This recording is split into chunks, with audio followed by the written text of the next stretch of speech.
This is Hubwonk. I'm Joe Selvaggi. Welcome to Hubwonk, a podcast of Pioneer Institute, a think tank in Boston. Americans owe $1.6 trillion in public student debt. President Biden, both in campaign promises and in more recent comments, is considering some student debt forgiveness, either by executive fiat or through a coordinated act of Congress. Though framed as a helping hand for those saddled with crushing debt, and for whom such debt imposes stifling long-term burdens, any such forgiveness could be regarded as largely regressive, keeping largesse on those with the most education debt at the expense of those who have borrowed less, paid their debt, or not gone to college at all. Nevertheless, debate amongst the president's supporters seemed to focus only on the amount of forgiveness, while failing to distinguish those debtors most in need from those who can well afford to pay. And if such forgiveness implies that college may not equip students with the added skills to pay for their own education, should we reconsider the wisdom of encouraging all students to borrow for secondary education, regardless of value or lifetime return? My guest today is Mark Kantrowitz, one of the nation's leading experts in education financing, aid, scholarships, and grants. For the past 3 decades, Mr. Kantrowitz's writing has provided students with strategies for making informed choices about education and for borrowing wisely when doing so. Mark and I will discuss his research observation on the profile of those who carry student debt, and he will offer recommendations for more targeted debt forgiveness aimed at the most vulnerable, while also avoiding the cost and moral hazard of forgiving the debt of those most able to repay. When I return, I'll be joined by education financing expert Mark Kantrowitz. Okay, we're back. This is Hubwonk. I'm Joe Selvaggi, and I'm now pleased to be joined by education financing expert Mark Kantrowitz. Welcome to Hubwonk, Mark. Thank you for having me. Okay, now before we dive into our topic of student debt forgiveness, let's establish for our audience, for our listeners, your bona fides as, quote, the nation's leading expert on college student financial aid, scholarships, college savings plans, education tax benefits, and student loans. Tell our listeners, how long have you been doing this, studying these options, making yourself an expert? What brought you to this level of being the nation's expert? Well, I've been doing this work for 3 decades, so I have a lot of experience, and I'm not content to state what is existing policy. I like doing research to identify new insights and new rules of thumb that can influence public policy. I've served as publisher of several leading websites about planning and paying for college. I've written more than 150 student aid policy papers and 14 books, including 5 bestsellers. That's very impressive. So, beyond what we're going to talk about today, if our listeners are looking for an expert, they're trying to figure out how to pay for college in the future, prospectively, you would be the guy to talk to about how to borrow wisely and efficiently. Now, my mission is to help students and their families make smarter, more informed decisions about paying for college, as well as repaying student loans.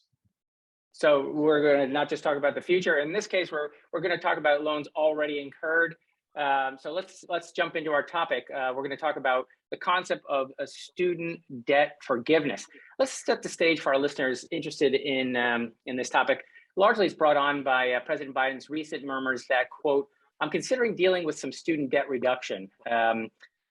This statement comes, of course, in the context of we're in the aftermath of COVID-19. During that time, it seems reasonable that the student debt, there was a moratorium on paying back student debt, and that was extended a few times. And here we are back to, I won't call it normal, but we're an unemployment rate that's remarkably low. So let's say everybody who wants to work is almost at work. So let's start with some numbers. How much total student debt now that we're ready to pay it back? How much student debt is held in the United States? Okay. According to the Federal Reserve's G19 report, as of December 31st of 2021, there was a total of $1.75 trillion of student loan debt. More recent data is not available. Now, of this total, about 1.6 trillion is federal student loans, and the rest is private student loans. And the federal student loans is owed by a little bit more than 43 million borrowers. Now, the payment pause and interest waiver, that student loan moratorium, applied to about 1.46 trillion of the total. Okay, so this is money. This $1 trillion is a lot. I think it rhymes with billion and million, but a trillion has 16 zeros, right? It's $1,600 billion. It's a lot of money. So you're an expert in the best ways to finance education. Is it already the case that before I go out and borrow money, are there ways that the government or universities currently work to ease the burden? In other words, is the government already doing its most to prevent an aspiring student from incurring more debt than they should? Are there subsidies both from governments and universities already? Right. So about 6 dozen colleges, some of the most selective colleges, have very generous no loans financial aid policies. They do not include loans in the financial aid package, replacing them with grants. But that's only 6 dozen out of more than 6,000 colleges. All colleges that provide federal student loans are required to provide entrance and exit loan counseling to borrowers. I've argued that this isn't frequent enough that you have to provide counseling every time the student borrows, and that it needs to be personalized to the student's circumstances. And some colleges also provide financial literacy training. The quality of the counseling and the financial literacy training varies from college to college. Some colleges have really good training, some colleges not as good, and some don't provide the financial literacy training at all.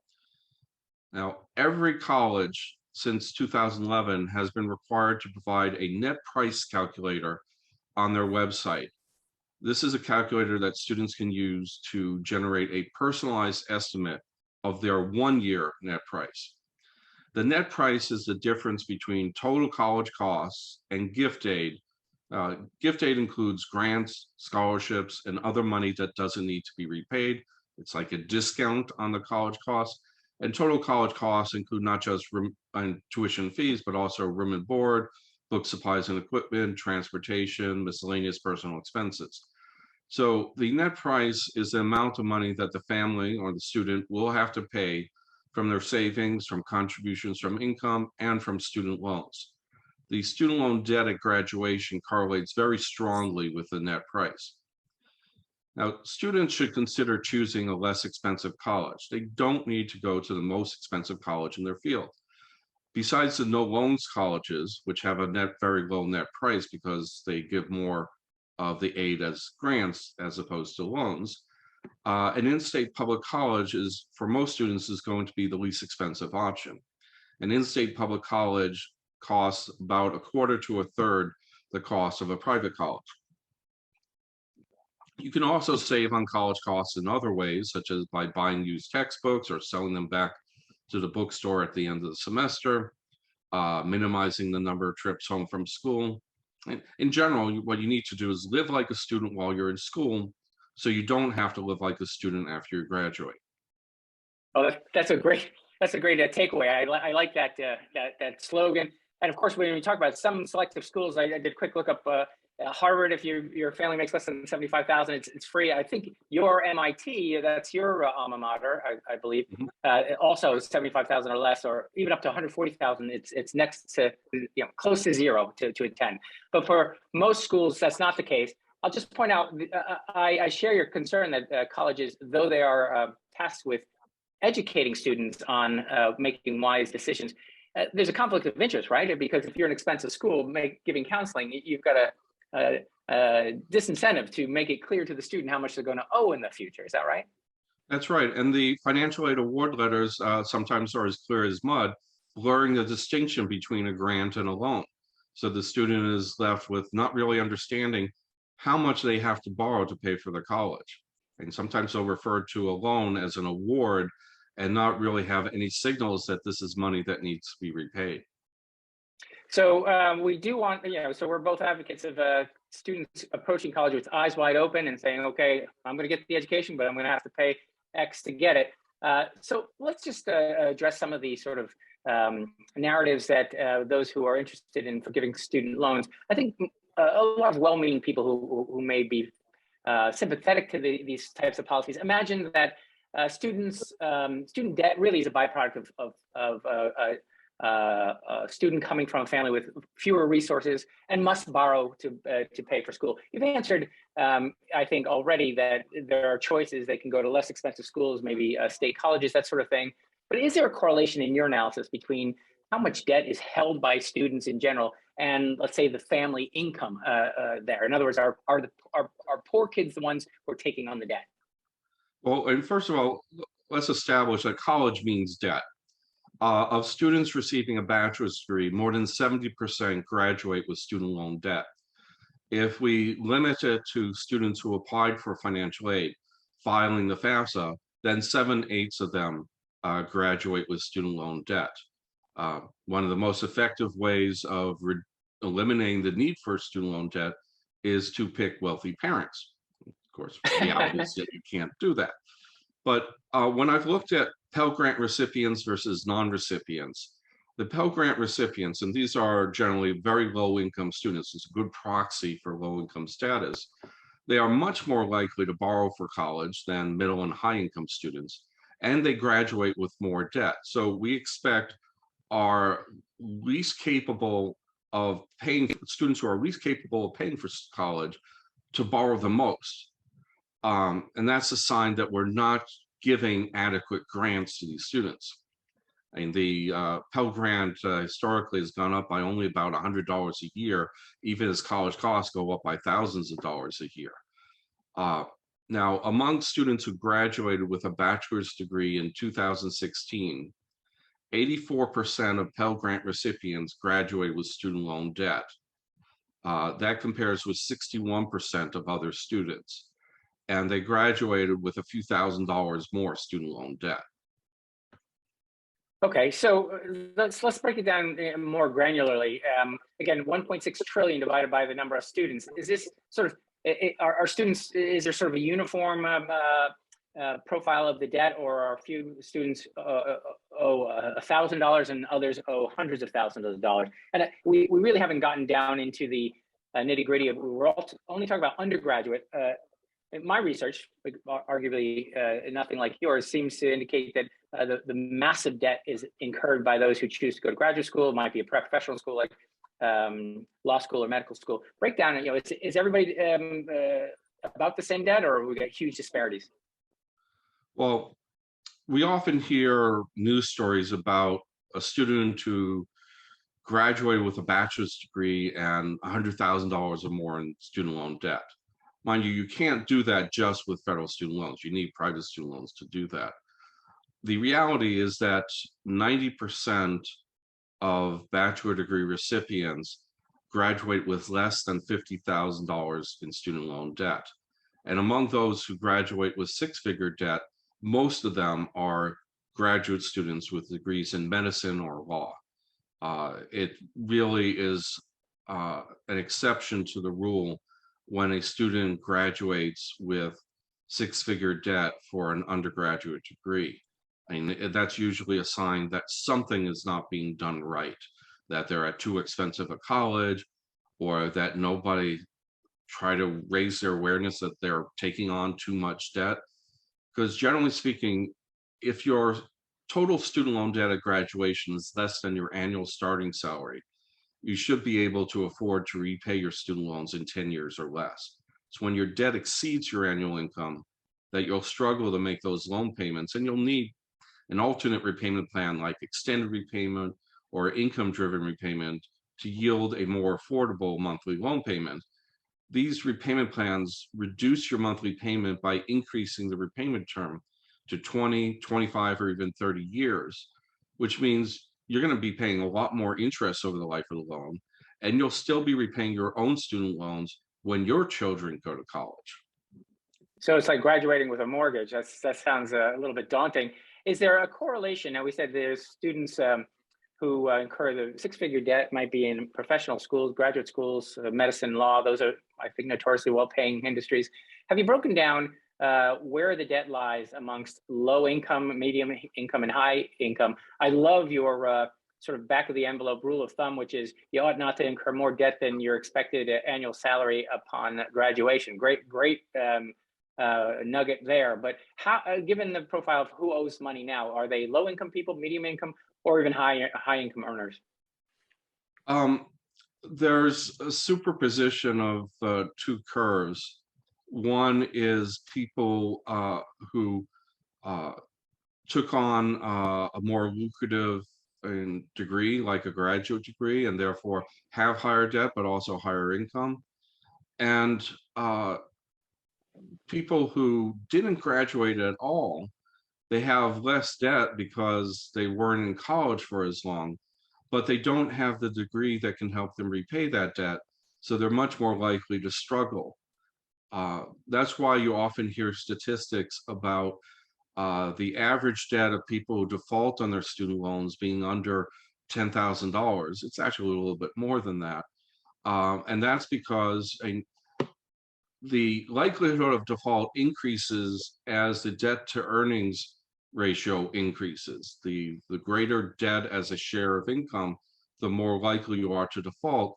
But at the same time, if you drop out of college, there's a second curve there. And when you join the two curves, it yields results that are often misinterpreted as saying, oh, this is only a low income problem or a low debt amount problem. It's really, if you have more debt compared to your income, your ability to repay that debt is impaired.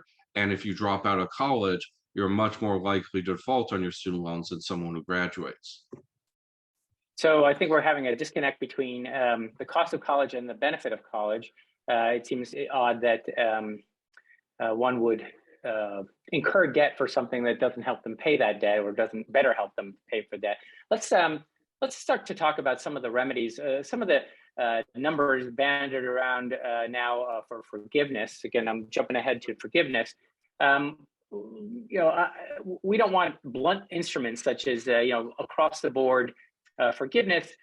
In my view, as you mentioned, there's a huge stratification of debt and potential ability to pay that debt. There's wealthy people owe a lot, and poor people owe little.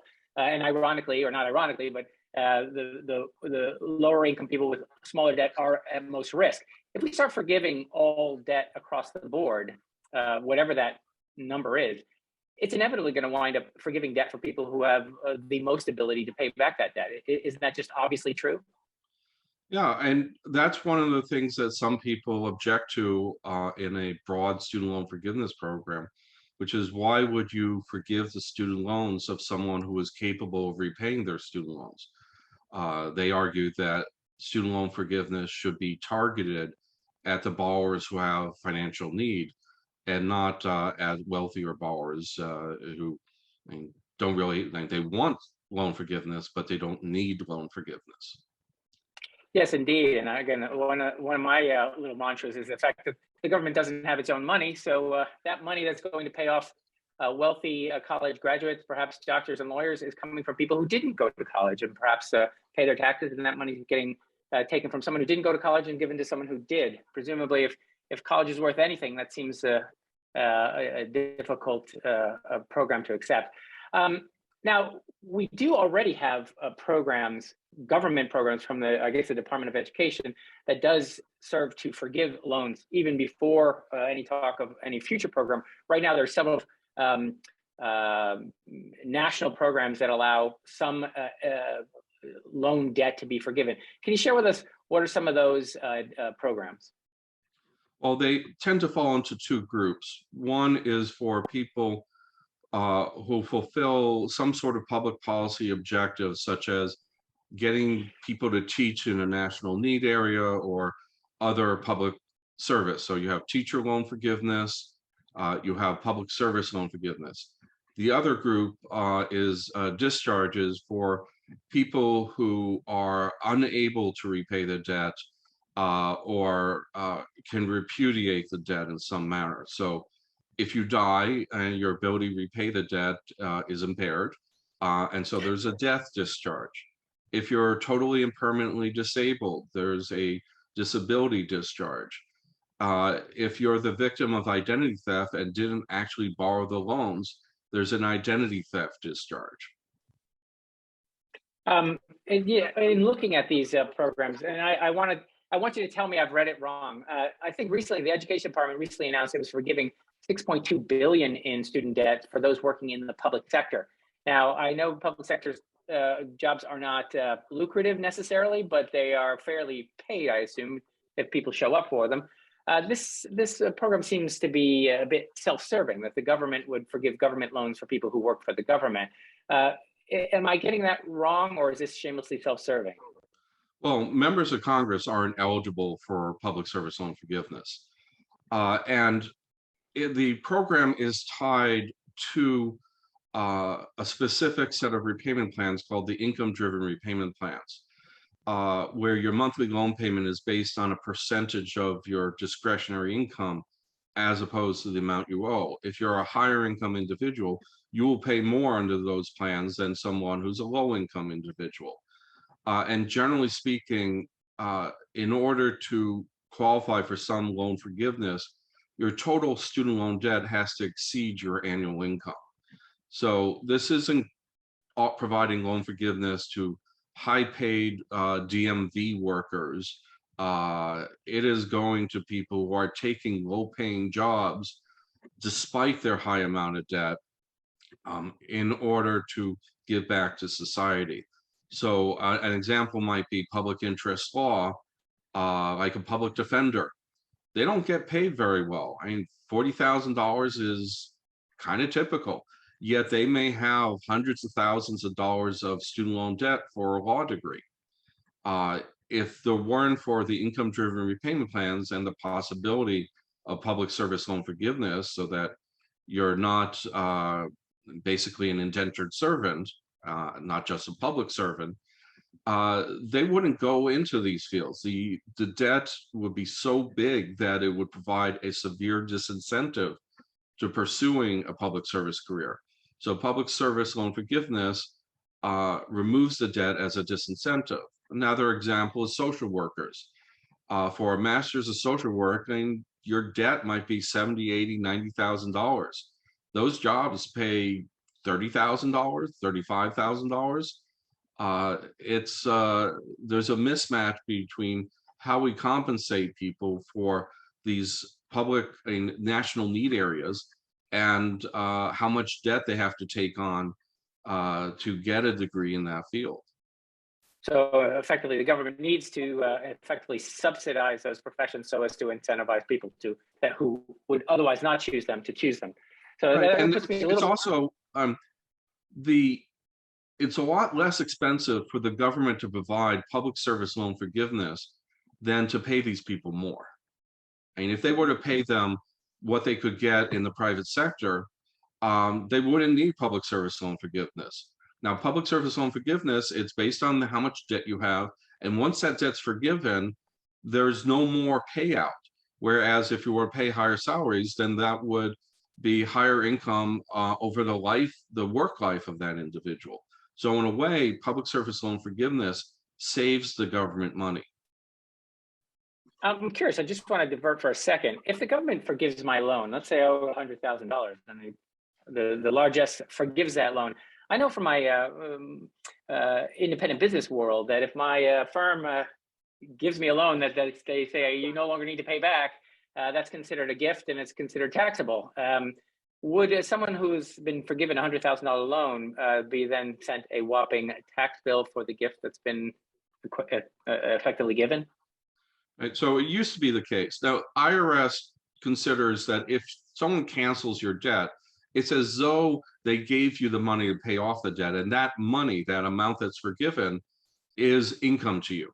Now, previously, public service loan forgiveness was tax-free because of a special provision in the Internal Revenue Code, but the 20 or 25-year forgiveness at the end of an income-driven repayment plan was taxable. In many cases, these borrowers were insolvent and they could qualify for forgiveness of the tax debt. But the American Rescue Plan Act added a special provision that all student loan cancellation, whether forgiveness or discharge, is tax-free through December 31st of 2025.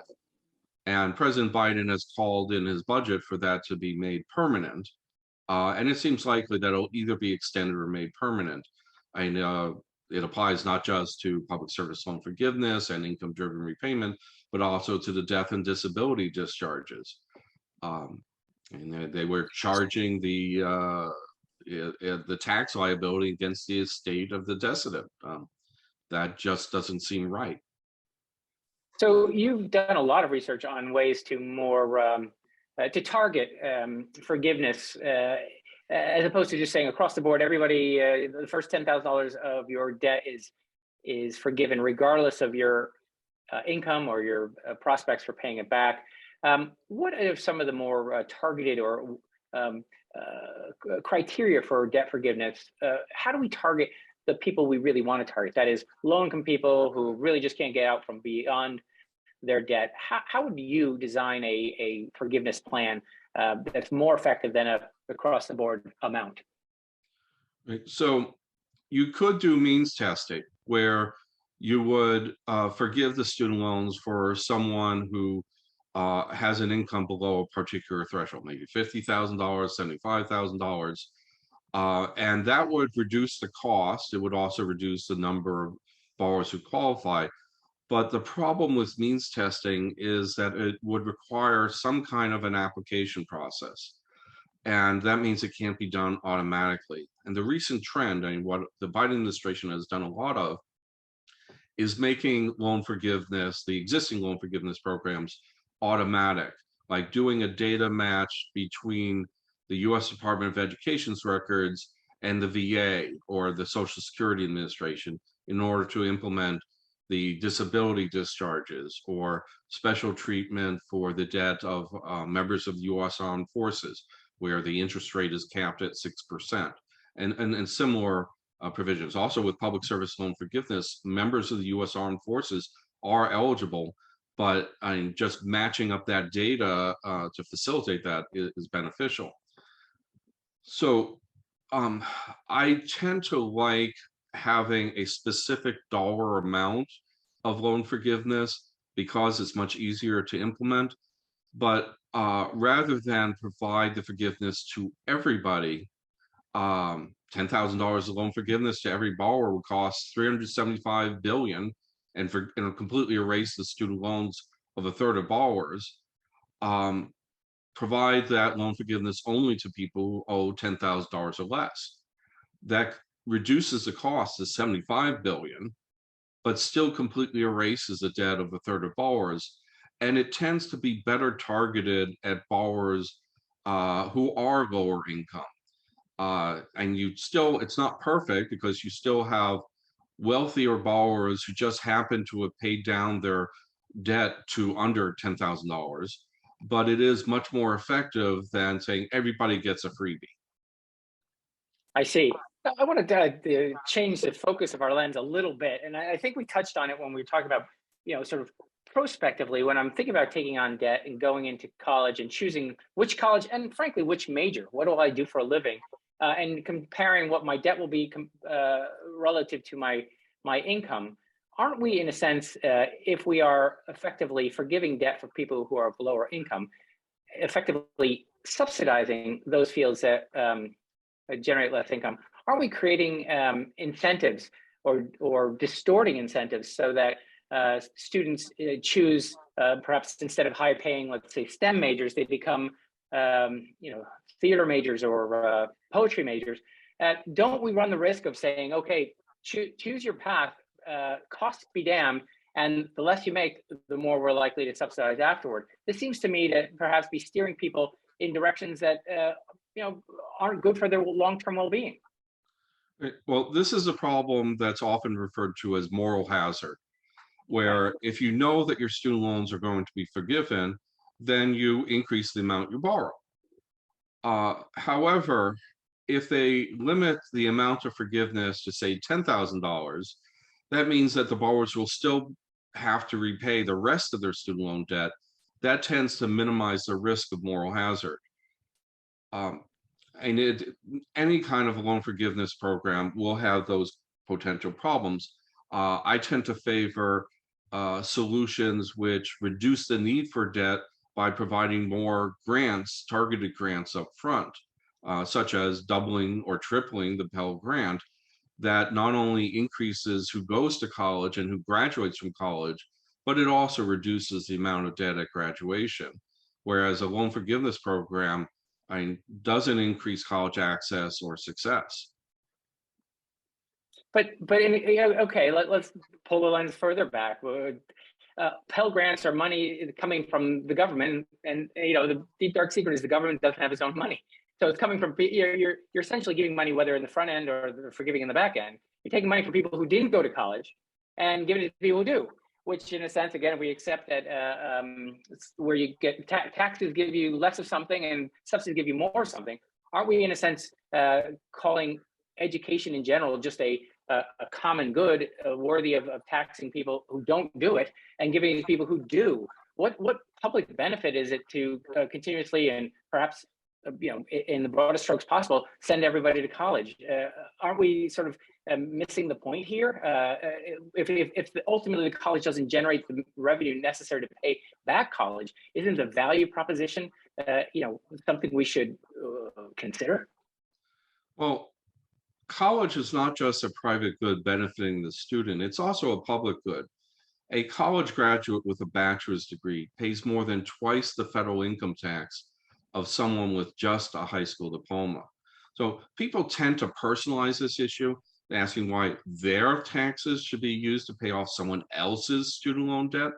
But the reality is that it's the college graduates who mostly are going to be paying back the cost of this through their income taxes, if their income taxes are actually increased to cover the cost and not passed off to some future generation decades from now. One could take that kind of argument that why should my taxes be used for something that I disagree with to other areas? Like, why should you pay for the military if you're a pacifist? Or why should you pay for school taxes if you don't have children? Should you pay for the police if you don't commit crimes? Should you pay higher health insurance premiums and higher life insurance premiums if you're healthy? Why should you have to pay taxes at all if you don't like your state's politicians, if you didn't vote for the guy? Or maybe the politicians in another state where you clearly didn't. Should you have to pay for snow removal if you don't own a car? Or the example I gave earlier is the public tends to dislike the DMV. Well, why should you have to pay the salaries of people who work for the DMV if you don't like the DMV? Why should you have to pay taxes on things that you buy for your own use? And all of those are similar questions. And all of those, I would be happy to answer any one of those questions. They're all very, very good questions and all easily answered and dispensed with. I don't want to cloud our topic with sort of hypotheticals. What I will say, though, if you characterize, if you say merely that those who go to college make more than those who don't, and ergo they pay more in taxes and keep us all happy, I think that's a bit of a disingenuous statement, which is to say that's not a random sample. We don't take the same 10 guys and send 10 to college and 10 not to college and compare the outcome.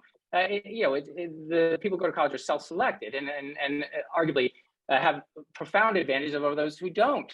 But I'd say if I take someone at the margin who has a choice whether they go to trade school or invest in a F-150 and become a plumber instead of going and becoming a history major, it could be argued that they would make far more in the trades than they would as a professional historian or something else. And how does that benefit me to send him to school? And how, arguably, and we can have ethical conversation all day long, but if indeed we've sent someone who would otherwise be a successful plumber to being an unsuccessful an unsatisfied historian, we've hurt him too, not just society. So what would you say to the people who have those concerns? Well, an electrician or an HVAC tech with a certificate or an associate's degree can earn as much as bachelor's degrees in some fields. Um, and the argument that why should you subsidize one and not the other, like why should you pay for an electrician who is based in 2 states over, and so you're not going to benefit from that electrician personally? I think that we all benefit from having a more educated populace. And I'd also like to point out that we really don't have a student loan problem so much as a college completion problem. The default rate for people who get a bachelor's degree, who graduate, even if it's in a field like underwater basket weaving, they are much, much less likely to default than someone who drops out. Um, Overall, among all undergraduate students, students who drop out are 4 times more likely to default than students who graduate. But among bachelor degree programs, they're 95 times more likely to default if they drop out than if they graduate. So the problem is that we're not getting students to the finish line, and that includes people who are pursuing enrolled at lower cost institutions like 1 year and 2 year programs. They're actually more likely to default than people who go to a 4 year program. So, I appreciate that. If anything, I think perhaps it makes my point more strong in that if we are, in a sense, subsidizing college and encourage people to go to college who might not otherwise choose college by virtue of the return on their investment, but they embark on college, incur debt, and then leave college and ultimately default, are we doing them a favor by subsidizing them with, let's say, triple your Pell Grant plan? They still default, they still leave, they still have debt. How have we? How do we solve the dropout problem by giving people more reasons to go to college? Well, doubling the Pell Grant would pay for itself in terms of increased federal income tax revenue based on the number who would ultimately graduate in about a decade. Most people work 40, 45 years. So that means we're going to get at least 30 years of pure profit to the federal government from increased federal income tax revenue. It's the equivalent of a 14% annualized return on investment. Now, if I were to come to you and say, I've got this surefire way to generate a 14% return on investment for decades, you'd be asking me, is your name Bernie Madoff? Because there's a big flaw in that line of reasoning, which is to say the people who go to college and the people who don't go to college are the same people. They're very, very different people. So if I push a button and send everybody to college and assume that the half that have not gone to college will now join the ranks of those who do and earn the same amount, you've got a point. But that seems like a profound leap of faith. I think there's a difference fundamentally between people who go to college and frankly people I'm not saying you send everyone to college. I'm saying people who are college capable, capable of benefiting from college, provide them with the resources they need to afford a college education. Right now, you have college capable, low income students who don't go to college because of the chilling effect of student loan debt. If you had to borrow more than your parents earn in a year to pay for your college education, you'd think twice about going to college, even if you've got the academic chops to be able to benefit from a college education. And wealthy students who are least college capable enroll in college at 6 times the rate of highly qualified low income students. So we are not investing in our best resource, which is our people, at an adequate level. We need to do more to ensure that college capable low income students are able to enroll in college and graduate from college if that's what they want to do. I'm not saying that someone who flunked out of high school should go to college. Maybe they need to go back to high school and get their education, or maybe that's education is not the right pursuit for them. But there are plenty of people who could benefit from college, but don't because it costs too much. But if, again, I don't want to keep beating this to death, but if we say when we invest in college, we're investing with the expectation that it will improve our future earnings to the degree that we'll be able to comfortably pay our college back, right? So if it provided no value, there would be no value in going to college. You might challenge that statement, but let's just stipulate that it ought to deliver some return to the person who receives the education. And I think you would agree with that. But what you're saying now is that college is inherently good. We should send everyone who wants to go or who's, as you say, college capable. But somehow, on the other end, that college degree does not empower them to pay back the loan that they incurred. In other words, it isn't worth what they paid for it. Isn't that really a fundamental economic question? It's not, is something valuable, but is it worth enough value to trade money for it? Well, and first of all, if they graduate, generally speaking, they're able to repay their student loans, except for the rare case where someone goes completely overboard with borrowing.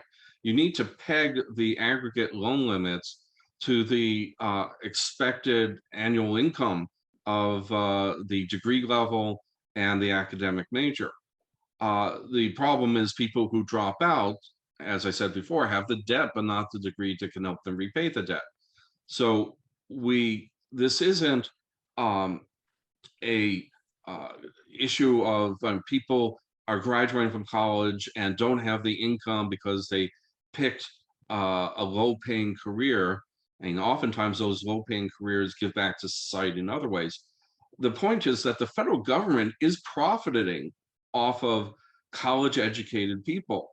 They pay more federal income tax, a greater share of federal income tax than people who don't have a college degree. So is the federal government paying its fair share of college costs? Are state governments paying their fair share of college costs, given that they're profiting from increased income tax revenue? And I think the answer is no, that and maybe in the 1970s, they were paying their fair share, but over the decades, the financial aid provided by government has shifted from grants to loans. Every dollar of a grant costs the government $1. Every dollar of a loan yields a small profit to the federal government. It's a lot easier to increase aid in the form of loans than it is in the form of grants. And this has shifted the burden of paying for college increasingly from the government to the families. This is despite family income being essentially flat for the last 2 decades. So families are increasingly struggling to pay for college.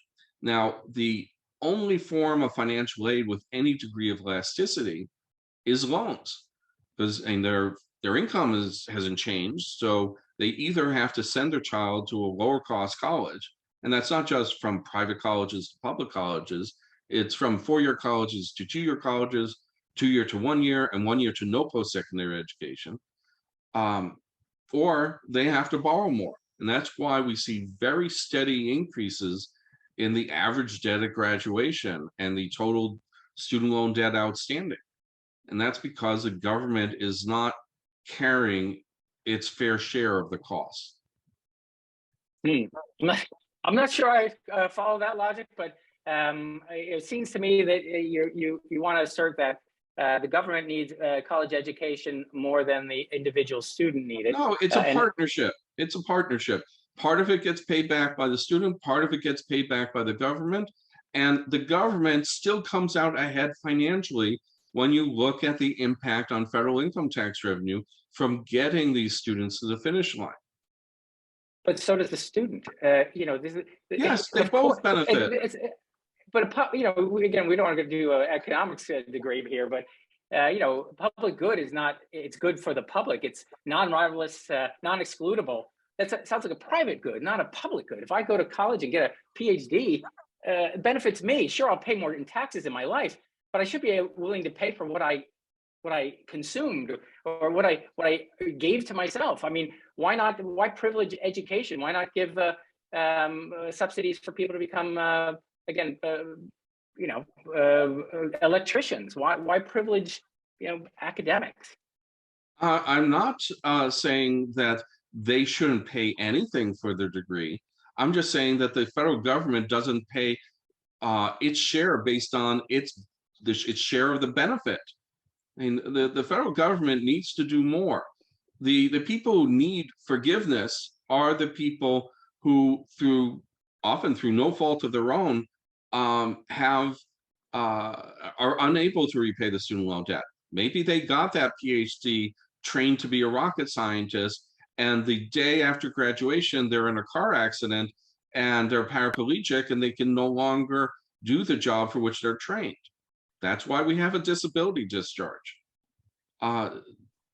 Just saying, oh, I mean, people should have to pay the entire cost of their college education, even though the government is also financially benefiting, that doesn't really make sense. The government benefits, the borrower benefits, the student benefits. Both should be contributing to the cost of that education. And from the government's point of view, if it were to invest a little more in making college more affordable, it would increase the number of people with college degrees and therefore increase its net federal income tax revenue after subtracting the cost of the getting the students to graduate. And that could benefit the rest of society in two ways. Either the government has more money, and if you think the government spends its money wisely, it would have more money to spend on programs that benefit society, or it could reduce the taxes that everybody pays because it's getting more revenue. Either way, there's a benefit to the rest of society, not just the individual who got that college degree. All right, I think we're gonna have to disagree here, because I think that logic taken to its logical conclusion is, I pay property tax for my house, so the government should subsidize my home purchase. Arguably it does for mortgages, and I might take issue with that, but we're gonna have to disagree. But I appreciate you've given this a lot of thought, and I think you've given our listeners something to think about, and I enjoy a good lively conversation like this. So, Mark, I want, of course, you to be able to plug your services. Those people who are persuaded by your arguments over our conversation would like to find you and perhaps ask for your help and best ways to pay for school. How can our listeners find you? Okay, I don't do paid consultations with families. I mean, sometimes people find me and send me a question, and sometimes I'll answer that. I get far more questions than I have time available to answer. I have a website where I have my student aid policy papers. That's studentaidpolicy.com. I write for the College Investor website. I also write for Forbes.com, and I'll soon be starting up a Q&A column that will be published by the Wall Street Journal. Yes, I went on your website. You have, I don't know, hundreds of articles that are all very carefully reasoned and supported by data. So I do recommend your website to our listeners. So, Mark, thank you very much for sharing your analysis with us. I enjoyed our conversation today. You're welcome. This has been another episode of Hubwonk, a podcast of Pioneer Institute. If you enjoyed today's episode, there are several ways to support the show and Pioneer Institute. It would be easier for you and better for us if you subscribe to Hubwonk on your iTunes podcatcher. It would make it easier for others to find Hubwonk if you offer a 5-star rating or a favorable review. We're always grateful if you share Hubwonk with friends.